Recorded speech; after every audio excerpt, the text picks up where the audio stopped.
Bonjour à tous, bienvenue sur la chaîne de Blog Tesla, Thomas. Je suis très content de vous retrouver aujourd'hui pour vous présenter ce nouveau hub multifonction. Hub multifonction qui m'a été envoyé par Clear qui, comme d'habitude, nous propose un code de réduction. Donc ils m'ont envoyé ce hub gratuitement pour que je puisse vous le présenter.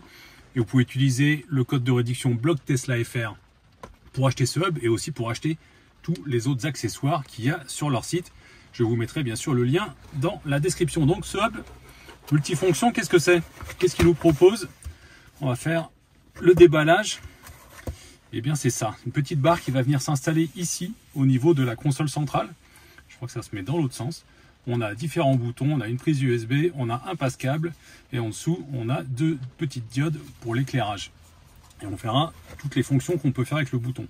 On a ce câble en Y pour l'installation qui vient se mettre à l'arrière. Je vous montre tout de suite comment ça s'installe. C'est assez simple et après on y branche ce petit boîtier qui va tout simplement faire le lien sans fil avec le hub. Et enfin un câble USB-C qui va venir se brancher ici dans la console centrale. Donc pour l'installation, je vous le disais, il faut brancher ce câble en Y.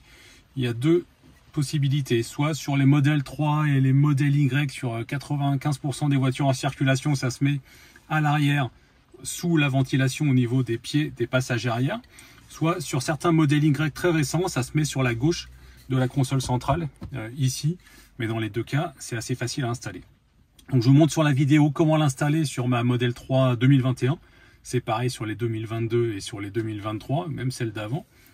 Donc vous avez juste à retirer le cache qui est tout en bas sous l'aération. Derrière ça, vous trouvez la grosse prise bleue qu'il faut déclipser. Et une fois qu'elle est déclipsée, vous branchez le câble en Y tout simplement. Il ne vous reste plus qu'à essayer de faire rentrer tous les fils, remettre le cache. Voilà, c'est refermé, c'est propre. Donc une fois que le petit module à l'arrière est branché, vous avez vu, on a juste à le brancher. Il n'y a rien à faire, c'est déjà associé. On a juste à brancher notre hub. Donc le hub, on le branche là. On le branche sur la prise d'origine de la voiture en dessous, dans la console centrale. Ça s'allume, vous voyez les diodes ici, celles qui vont éclairer un petit peu ce compartiment. Ensuite, on a juste à glisser en travers très légèrement en force, comme ça il ne bouge pas. Et on referme le tiroir. C'est assez propre. Au niveau de la peinture, de la couleur, j'ai l'impression que ça matche bien. Donc au niveau des fonctions, qu'est-ce qu'on peut faire? Donc on a notre port de recharge USB, on l'a dit. Ici on a un passe-câble. D'ailleurs il y a deux autres passe-câbles qui sont livrés d'origine si jamais celui-ci s'abîme. Vous pouvez passer un câble pour recharger votre tablette, votre iPhone ou un autre téléphone et le brancher sur le port USB qui est à l'intérieur. Donc on avait deux ports USB d'origine. On peut en utiliser un ici et on peut utiliser celui-là. Ça c'est pas mal. Donc je vous l'ai dit, on a l'éclairage. Bon là il fait jour, même s'il pleut, il fait un temps assez pourri. On va pas voir grand chose, mais on le voit ici, il y a des diodes qui éclairent l'intérieur. J'essaierai de voir plus tard ce que ça donne de nuit. Et puis surtout, on a toutes les fonctions avec les boutons. Donc les boutons, nos trois boutons 1, 2, 3, ils ont chacun deux actions possibles. La première chose à savoir, c'est quand on fait un clic, juste un clic tout simple. Vous voyez que ça clignote un petit peu d'ailleurs, il y a une diode qui s'affiche, c'est très léger. Je vais essayer de cacher un peu la lumière pour voir si on voit mieux. Ah bah voilà, ils sont allumés en fait. Ils sont allumés, on voit qu'ils clignotent. Un clic simple, ça fait rien pour des raisons de sécurité, pour éviter toute fausse manipulation. Donc on peut faire soit un double clic, soit un clic long sur chacun des boutons. Du coup, on a 6 fonctions qui sont possibles. La première fonction ici, avec le double clic sur le bouton numéro 1, c'est le préchauffage. Donc si je fais un double clic dessus, tic tic, ça active automatiquement le préchauffage. Donc regardez sur l'écran, on ne le voit pas du tout qui s'affiche. Il n'y a pas marqué qu'il y a le préchauffage en cours ou quoi que ce soit. Donc par contre, on peut le voir sur l'application Tesla. Je vous le montre. Quand on fait le double clic ici, ça active le préchauffage de la batterie pour la recharger plus vite quand on va arriver au superchargeur parce qu'elle sera déjà à température. Donc la deuxième fonction sur le bouton 1 avec un appui long. Si je fais un appui long, ça va tout simplement plier ou déplier les rétroviseurs. Je fais un appui long, ça plie le rétro. Je fais un appui long, ça le déplie. Le deuxième bouton, bouton numéro 2, la première fonction avec un appui double clic, c'est d'allumer toutes les lumières des plafonniers dans la voiture. Double clic, ça les allume, double clic, ça les éteint. Deuxième fonction avec celui-là, si je fais un appui long sur le bouton du milieu, hop, ça ouvre tout simplement. Vous l'avez vu, la boîte à gants. Évidemment, il faut la refermer à la main. Et enfin, celui-là, il est réservé aux portes droites. Donc, le porte du passager avant et la porte du passager arrière. Si je fais un double clic dessus, ça va entrouvrir la porte avant droite. Et si je fais un appui long, ça va entrouvrir la porte arrière droite. Donc pourquoi faire ça? Et bien tout simplement pour les gens, j'ai vu par exemple sur le forum de Blog Tesla, on avait un taxi qui cherchait une solution parce que ses clients n'arrivent jamais à ouvrir les portes de la Model 3 ou de la Model Y depuis l'extérieur. Donc ça pourrait être une solution. On va essayer, je fais un appui long, là ça a déverrouillé la porte arrière. Voilà, donc là je fais un double clic sur le bouton numéro 3. Hop, ça a tout de suite déverrouiller la porte. Je vais vous montrer la même chose depuis l'extérieur. Donc je fais un double clic sur le bouton. Bon, en conclusion, qu'est-ce que je peux vous dire en conclusion? Mon avis est honnête sur le produit. La première chose, c'est que au niveau de l'installation, le fabricant m'avait dit que c'était facile à installer. Honnêtement, vous avez une prise à brancher à l'arrière, c'est déjà associé, il n'y a rien à faire. Donc ça, c'est bien. Un point que j'aime bien, c'est ici, il y a un petit interrupteur là.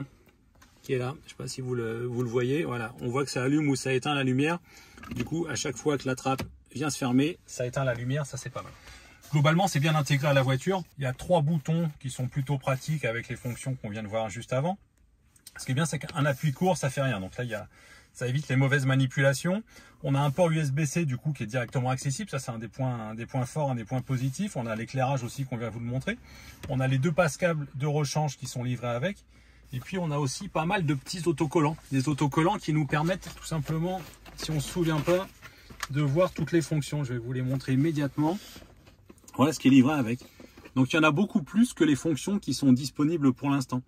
Il y a l'ouverture des portes, il y a des choses sur les essuie-glaces, les lumières on les a, le préconditionnement de la batterie et les rétroviseurs on les a. On pourrait éventuellement plus tard klaxonner. C'est quoi? Ça doit être les clignotants peut-être. On pourrait régler la ventilation, la climatisation, ouvrir le coffre avant, le coffre arrière ou mettre tout simplement la ventilation sur le recyclage intérieur. Donc ça, c'est des fonctions qui sont peut-être prévues pour plus tard. Normalement, on devrait pouvoir configurer les fonctions qui seront disponibles sur chacun des boutons. Donc tout ça, c'est un peu les points forts. On voit que ça devrait être évolutif. J'espère en tout cas que ce sera le cas. Après, dans les points à améliorer, le premier, c'est le bruit des boutons.